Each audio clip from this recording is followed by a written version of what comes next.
Redonner à Kinshasa Sarab Daton. Alors, c'est la mission de bâtisseur de Kinshasa qui était autrefois à Kanyamaka CC. Oyo bazala ki ba kuluna. Tozo bien bango bango ba ex kuluna ba kanga ki bango ba kenda ki na Kanyamaka CC. Lelo bazongi dans mesure oyo chef de l'État à Lobaki, il y a task force qui est gérée par le général Kasongo Kabwika. Babanda ki bongo musala na bango mercredi, babanda ki musala le 15 juillet na Tchangu. Alors nous, avec l'émission ici sur le terrain, nous sommes descendus dans la route de Kinshasa, dans le riz, parce qu'on va un peu sillonner de Kinshasa pour prendre des différentes réactions de la population concernant cette mesure, concernant ces lancements, bien évidemment. Chers fan club de l'émission sur le terrain, je vous salue de partout où vous suivez cette émission. Alors c'est parti pour les différentes réactions des Kinois. Alors comme ça, Nazana Maman Nabiso, il y a se prononcer par rapport à la décision ou à la task force, une décision prise par le chef de l'État et gérée par le commandant de la police nationale congolaise, Kasongo Kabwik.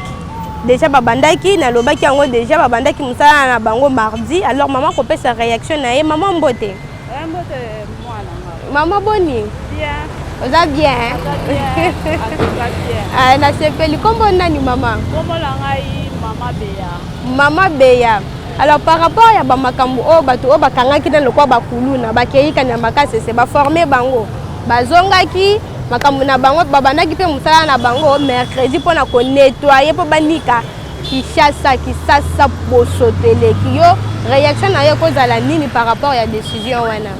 Bon pona biso en tout cas to mona ngo eza mabete eza bien pesa po biso tolingi ko kwete zala poneti ndenge to mona bo etala photo boye tosepela te mpo bato bazowuta na baintérieur bazokota Kinshasa oyo eza neti capitale mpo exemplaire ezala mais soki oke na baintérieur neti na bamatadi batiela mpo mona ata chasse eza pasi en tout cas tosepeli na likambo wana makasi ide wana bazwaki en tout cas eza bien mpo bamboka ebele bafingaka biso toza sali te toza sali te mboka na biso totonga kitoko mboka na biso eleki bapays mosusu na kitoko na kotonga mais toza nde propre te okomona moto amelika jiboye azwika molangi abwakika na kati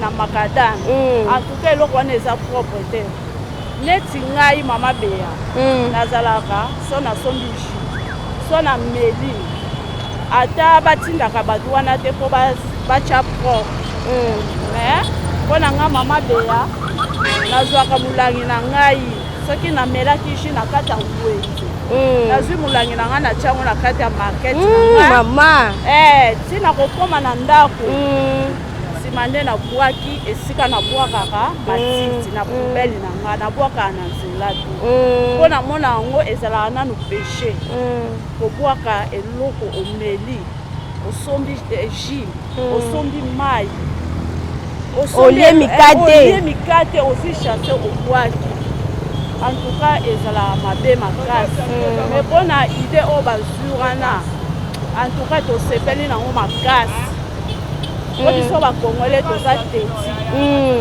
teti nde po soki batie bato wana te bazwika bato bakombaka wana en tout cas tokotosa te mais ndenge bazwi bato wana babanda obetaka biso fi na bapompage omonaki le général eza donc so bakangi yo mpe bongo osala pompage wana donc osala pompage parce que di fa wana donc eza teke no 1 2 3 4 5 6 10 te eza bakomi na 7 boye bazongi na 1 bazongi na 9 boye bazongi na 7 donc ka bongo donc par rapport mpe ya wana ata ya obwaki bakangi yo oza tosepeli nango mpo tomoni baprésident na biso oyo auta akenda atika biso Kabila le père omoni kuluna ezalaka te kimuyibi ezalaka te mpo ezalaka soki obomi babomi yo mpe biso tomona ngo tomona soda moko boye na matadi aboma de convoyeur na chauffeur na nzela matadi na mposo babengaka bila le père papa tala awa moto asali action boye papa alobi mokonzi ya mboka alobi bokanga ye te botia ye na puso te mbala moko ka ndenge ya bomi boboma ye pe siko omoni décision wana bazwi wana ya fimbu ekozala bien mais soki bazwi kaka bao bapekisaka bapekisa bayebisa mutu na monoko boye keno ayokaka na monoko te mwa fimbu ezala na nsima bakangi yake futa mbongo kuna comme ça oyebaka likolo ya jour nasombaki 1000 francs mais naketika 250 000 nanga kuna po ezala bongo antuka tosepeli na likambo wana makasi antuka ifo ezala kaka po discipline ekota mpenza po biso mpenza antuka tooyoka te biso bakongole toatenzi tochange mpe mentalité te ane na faux mentalité toza na mentalité ya mabe makasi mentalité et puis liloba mosusu mama bamisusu kutu bazalaka no oyebisi ye me ndeko obwaki eloko na nzela eza balabala leta naboki yango liboso ya lopangu na o naboki yango yokana ni bato ya bongo tolobaka mpe bongo balobaka bongo me ngai antukana nakuta na bongo te po nalingaka te sali te na melishi nazwika na miso ya bato mpe nabwaki boye na nabwaka te soki nga moko surtout mpe mpo na mwasi ezolakisaki oza mwasi moko ya propre te elakisa mpe seki oza propre te ti na kati ya ndako no ntango ozobwaka bidon obwaka elo chasse na nzela seki oza propre te na ndako na yo merci beaucoup mama sikoske na ndenge na yo mpe osensibilizaka bato mpona kogere badeshe na bango te mpo neti badeshe oyo toomona liboso na biso oyo eza kaka yango moko nde ekoma awa te mpo tozomona na bafulu donc nosama bamilangi babilamba babiloko ya ndako neti bapube pena ya bandako wana babiloko balamba batia on dirait bato bazoya soki na butu baye babwaki bato ya bamapango oyo eza pembeni baye babwaki soki mpe bato ya bapusu wana baye mpe basali nini babwaki awa sensibilisation personnelle individuelle d'une personne à une autre nde ezalaka wana yo mpe kovanda boye ozoteya bana na yo mpo bana na yo mpe bamema mpe message epa bato mosusu ozoteya mpe bavoisine na yo te mama Chantal ndenge eza wana biloko okebwaka yango na balabala te ezela moto apusu osalaka yango mpe mwa eloko wana na ndenge na yo na ndenge na ngai soki oyeba na ngai nazwaka saki na nga natie pembeni bachasse totyaka yango na kati ya saki poubele na nga totyaka yango na kati ya poubele totya saki moko nakomema otie epa na nga natie bachasse mpo namoni ke eza mabele mabele wana nde sikoyo nakie esika mwa libulu nakie esika mwa nini terase eza nazwi nde nabwaki mabele wana me bachasse natyaka na kati ya saki na nga na kati ya poubele na nga natyaka nde natumbi soki etondi nde natumbaka oyo mokonzi ya mboka ndenge azwi mpenza likanisi wana azwi antuka eza bien nakanisi soki tosali un mois tomona changement kinshasa so tokoti na saison ya mbula tozindi biso wana tosioli ezala te badeshe oyo neti awa tala bapoubele eza makasa neti nga nde naza navandi koto me ata eloko nanga moko eza awa te vraiment bato boye nanga comprendre tie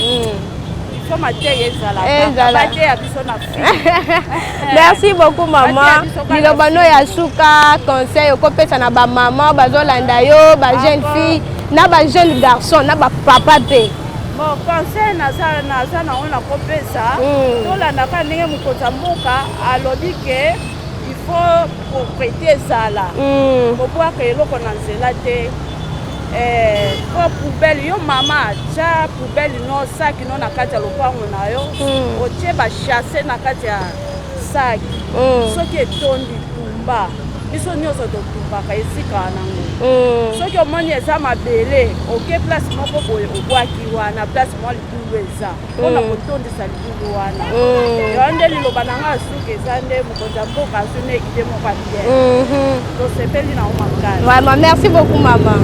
Merci beaucoup. Alors toujours à la rencontre des Kinois pour leur réaction par rapport à la task force qui est déjà mise en pratique.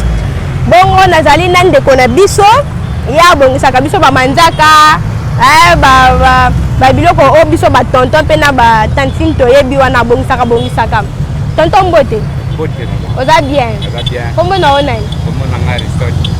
tonton Aristote tonton Aristote ndenge mokonza mboka ndenge ba makambo wana ya ba assainissement wana ba o bakendaki kanya makasi se bazongi bakomi kosala ba assainissement kobongisa kobuka place ba poubelle ezalaki et puis surtout obaki o mai boye babeti yo fimbu soit bakangi yo okefuta mbongo osali pompage yo okoloba nini loba no eza nini par rapport ya eloko wana tuka d'après nga sepeli makasi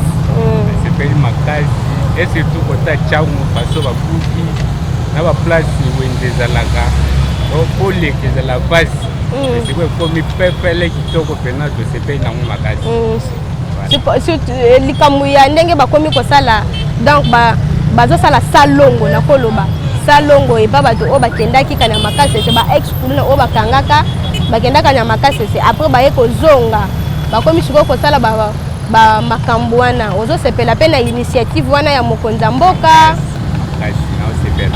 ya yo est ce que yo moko mpe nde ozotambola boyebi keso na boki molangi mai baokanga ngai ok sikoyo yo mpe na nde bapoubele batieli biso te bapoubele publique po ezalazala banini leta ameli abike poubele eza wana eke na bwaki ano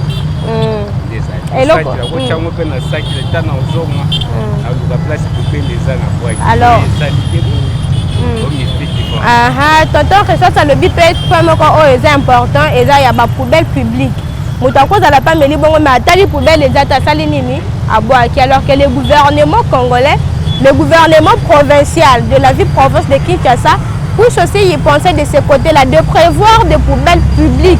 Mais je pense que Babiloko nyonso wana eza en marche bazo travailler yango pona koyeba que non il faut qu'on ba poubelle publique wana ezala. Alors tonton Aristote, est-ce que yo pe na ndenge na o na ndenge pe tambola ka boye ozo sala mutu manzaka ozo beteleli solo non koboka ka poubelle na nzela pe eza bien te po oyebi ebebisaka mabele ebebisaka mabele ata yake oloni eloko boye eloko wana ebimisa mbuma bien te. Est-ce que yo pe oteyaka pe bato mosusu na ndenge na o presque partout à Baïdi déjà. Mais tu n'as pas la peine à Baïdi. Bato Baïdi bien oui mais au baki c'est pas moi en plus le colonne en haut. Et continue. Je vais soutenir Angela né ma belle fort. Après moi et continuer maintenant qui n'est comme à kitoko propre. Bané de ce pays. Vraiment merci beaucoup tonton Aristote Lilobano ya souke koza la nini. Merci mon Kunjamboka. Malgré l'état de l'enseignement à la paix du gouvernement. Adoula ne matai kitagati makamusu damas bani bata la paix. Vraiment, merci beaucoup. Merci. Alors, toujours à la rencontre de Kinois sur les terrains, dans votre émission bien évidemment, sur les terrains, chers fan club. De cette émission, je suis accompagnée d'un papa. On a réfléchir ensemble avec nous. Bonjour papa. Bonjour. Papa Kombonani. Papa Albert Nsouka. Ok papa Albert, sinon vous allez bien? Oui, très bien. Je suis contente en tout cas. Alors papa Albert, pour commencer, par rapport à la task force qui est une initiative du président de la République, Félix Antoine Tshisekedi. Donc moi j'ai vite compris que Azala Kaka Soki a qui place à côté de salité, à Zonga Babou salité. Voir même la conférence de presse aux ala qui n'a pas journaliste martelé qui peut sur les camouilles saleté na Kinshasa. D'où Azaki décision wana initiative wana et Zabongo chapeauté par le commandant général Kasongo Kabui. Réaction na yo na nous papa par rapport à la décision wana ozomona ngondenge nini. Eloko liboso déjà fruit à général toyebi yango. Depuis Kanyamakase c'est tia komi a toyebi fruit na ye. L'idée aussi du chef de l'État est bonne. Mais ce n'est pas l'idée qui doit être bonne, mais suivie surtout. Toko bandali solo boye bien, tozo bongisa, biso peuple tozo tia appui, mais comme si l'État ne veut pas nous accompagner sur tout ça. Le président de la République est une idée. Yo zali leader. Yo ndo memaka masse, masse c'était mutu memaka yo. C'est toi qui conduis la masse. et tu dois conduire tout. Ils ont une décision et puis au pays et puis après une année vous rentrez, non, ils ont Simbaté qui a fait ça, c'est vous qui êtes responsable à Nyosoyo. Et Tozolo Bango, puisque Tozo Kolanda, Nyoso Zoloba, l'idée est très bonne, mais suivi de Moutozo Salaviso Passi. Pour que soit idée qui toko, mais ceux qui ont landé les angotés, Zagaka Passi, mais nous sommes derrière vous puisque la propriété nous concerne tous. Et ça problème, il y a chef de l'État pour douter. Il est seulement là pour nous conduire comme c'est lui le leader. Nous sommes masse et puis la sanction Fouilanda. Sans sanction, il n'y aura rien. Surtout avec la population quinoise. Oui, surtout la population quinoise. Pour la Bango, tout c'est l'État qui fait tout. Or que même au bout de Alobayango, le président de la République n'est pas un magicien. Mais avec l'appui de tout son peuple, il fait tout. Donc c'est ça. Il faut tout, si c'est une mentalité à la population, à comprendre que salité oyo, ils ont nuire le chef de l'État, mais ils ont nuire le peuple. Donc c'est ça. Alors, salité, ils ont nuire le chef de l'État, mais d'abord la population, parce que le chef de l'État a vivre dans le chef de l'État a dans le quartier, tout le monde a salité place chef de l'État avant d'accater, et dans le bureau, dans la place chef de l'État, mais quand même, il a cette volonté-là, il y a que la population va vivre dans un environnement là qui est assaini. Et puis vous avez aussi dit l'appui de l'État. Dans quel sens au fait que l'État doit accompagner, appuyer cette action? Non, c'est-à-dire quand côté force générale les a pour ça l'assainissement. Ce n'est pas seulement puisque général soit sali assainissement à l'équipe, mais force mon côté faut que la ganasima pour la suivi. Au cas où on respecte les côté va sanctionner l'État a commis la police est là. Ce qui va sanctionner bandi ko landana. Habitude de kokota que non attention à son saliboye forcément que les ganasima et ko sanctionner ngai. Mais surtout tiki bango ka poto sokoli et puis to kena biso. Bon, résultat ko zaka qui to côté pour la fin. C'est le chef de l'État qui paye tout. Oui. Donc, alors, parlons aussi des sanctions là. Avant que ces personnes-là, le bâtisseur n'arrive ici à Kinshasa, le général Kassongo Kabouik avait bien évidemment, il avait parlé de quelques sanctions, d'où Omeli Maï, Nakata Mutuka, en train de marcher, au Baki Moulangiwana, tu seras arrêté et puis tu vas payer une amende là de 250 000 francs, soit tu vas commettre à Yopé. Alors, tant Abanda Kikutu, à lancé officiellement assainissement wana konika Kinshasa salité le Kimingi et ça na mutumoko asala ki geste wana na misu na ye. La vidéo a d'ailleurs fait buzz sur les réseaux sociaux a commis donc aux autres la pompage et puis ba pompage wana ils a dit il y a bazo compter de 1 jusqu'à 10 mais air moko bazongi de ba commis na 9 bazongi na 1 bazongi na 9 ba commis na 7 et tout consort pour vous. Est-ce que c'est suffisant ou bien il faut encore rajouter d'autres... Il faut ajouter d'autres sanctions puisque sanctions, elles n'allient pas si pour la population. Mais sanctions, elles allient le quoi moi, je suis tonga, azo ganga, mais na souka, azo guérison. Donc il faut sanctionner, il faut aller même au-delà. On a vécu beaucoup d'histoires à Brazzaville, c'est comme ça que les Africains sont éduqués. Ok. Il faut que avec une chicote. Oui, chicoter.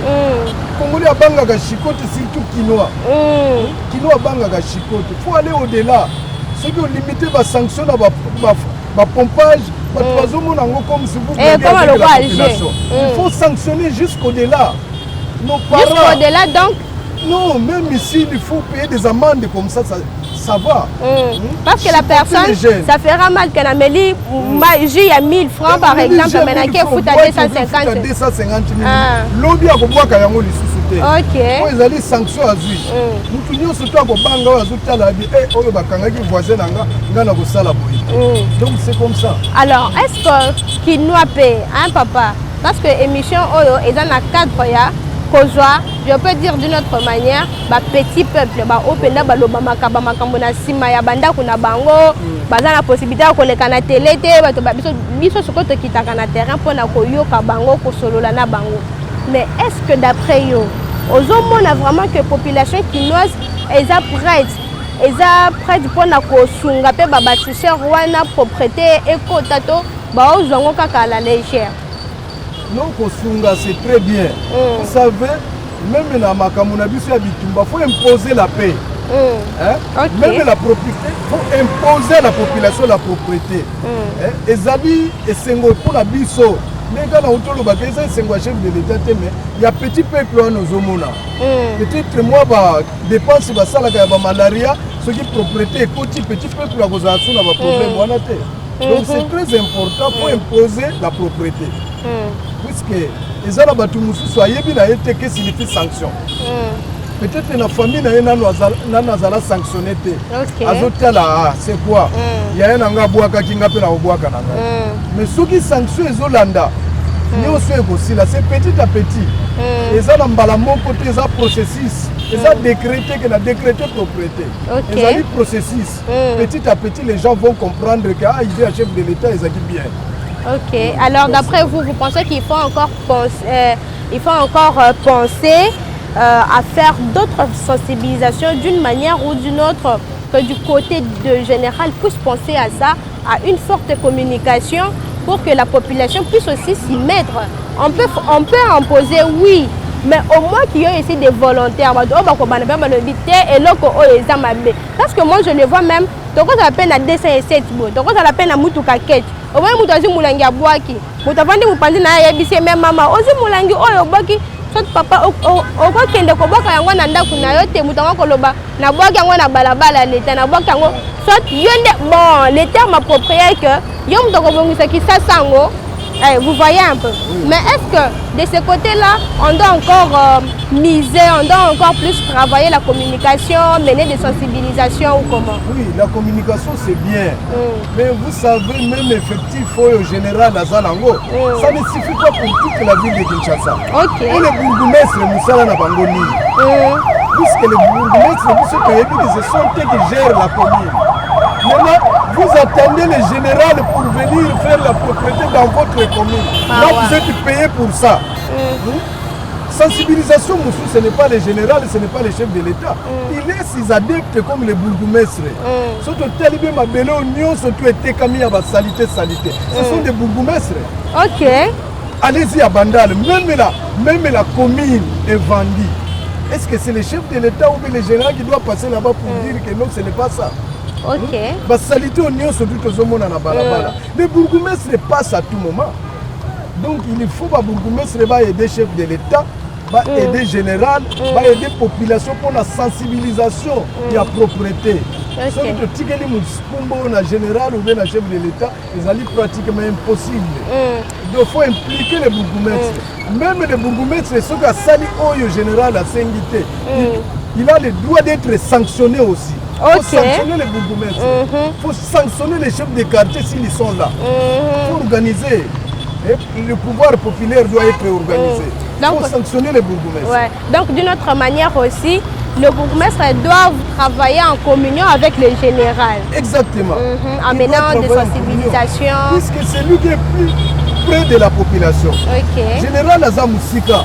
Général a évité la Sima commune à Bandali Bazalakou. Mais les bourgmestres connaissent. Il maîtrise mieux sa juridiction. Tous ces données. Donc ils doivent participer sur tout ça. D'accord, merci beaucoup papa. Alors devant la caméra ici de la chaîne Ecopolis Télévision, vous pouvez nous dire les derniers mots. Pas seulement à nous, mais à tous ceux qui vont vous suivre et à la population congolaise, au bourgmestre de toutes les provinces de la vie province de Kinshasa.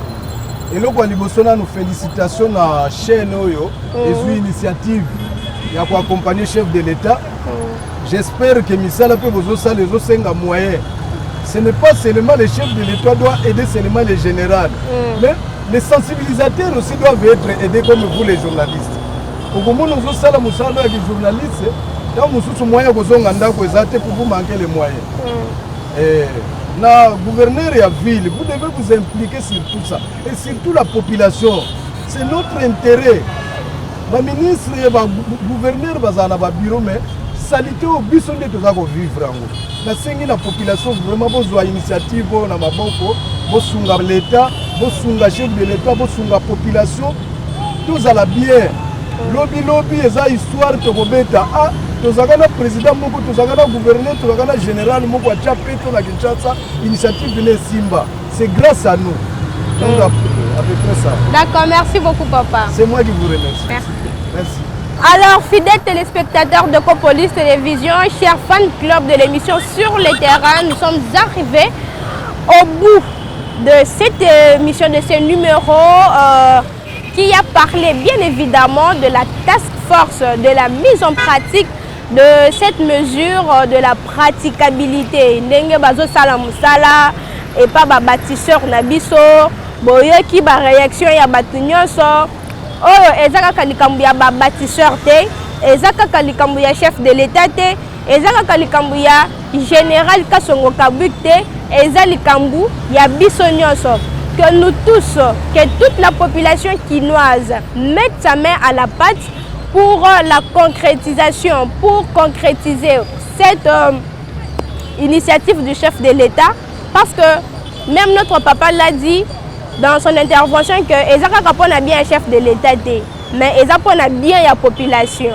Et moi aussi j'ajoute, le chef de l'État a vivre dans Bosototé, le chef de l'État a vivre na biloko moko boyo oh bato bazo troublé net. Donc par rapport il y a lopangu nae, je peux dire ba salité ezate eloko moko boyo ezate aza na exposé na maladie te. Alors azo sala yango, mais c'est pour l'intérêt de la population.